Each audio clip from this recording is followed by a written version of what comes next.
Mina olen Ingrid Saar ja töötan ärikliendi nõustajana. Olen Märemaa vallavalitsuse arendusspetsialist ja oma igapäevatöös tegelen projektide kirjutamisega, projekti juhtimisega ja erinevate inimestega. Mina aitan ettevõtetel leida sobivaid finantseerimise ja erinevaid makselahendusi. Mina olen Margo Laul ja töötan kinnisvaraarendusettevõttes tegevjuhina. Otsustasin tulla ettevõtluse ja projekti juhtimise sessioonõppesse, kuna läbisin eelnevalt Tartu Ülikooli projekti juhtimise täiendkoolituse ja see tundus just jätkutegevus selleks, et oma teadmisi täiendada. Mina tulin Pärnu kolledžisse õppima seetõttu, et mul olid kunagi nooruspõlves õpingud pooleli jäänud Tartu Ülikoolis ja otsisin endale siis eriala, kus kohas oma õpinguid jätkata ja lõpetada. Õpingute kõige suuremaks väärtuseks olid teadmised ettevõtluse ja projekti juhtimisest. Need aitasid mul näha neid valdkondi täiesti teise pilguga.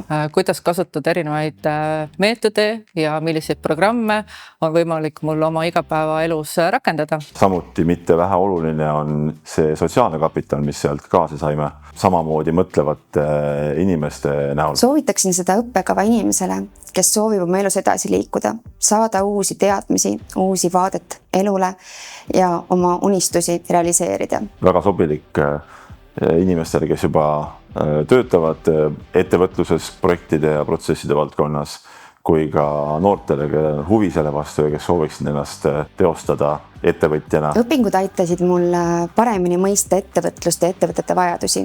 Tänu sellele suudan ma täna nõustada ettevõtteid tunduvalt paremini ja leida neile sobivaid lahendusi. Ettevõtluse projektijuhtimise teadmised on rakendatavad tegelikult igas valdkonnas, nii eraelus kui ka tööelus. Ma arvan, et sessioonõppevorm on sobilik ka inimestele, kellel on töökoht ja pere. Et see annab ikkagi üsna paindliku võimaluse sobitada tööelu, pereelu ja õpinguid. Sessioonõppe on just väärtus omaette, et sa saad oma eraelu, tööelu ja vaba aega kõik koos siduda. Kahtlused ja hirmud on täiesti normaalsed. Ka mina kartsin, mul oli väga palju hirme. Kuid tegelikult, kui sa mõistad, et sa teed seda iseenda, oma pere ja ka töökarjääri nimel, siis tegelikult leiad sa lahendused, mis panevad kogu süsteemi toimima.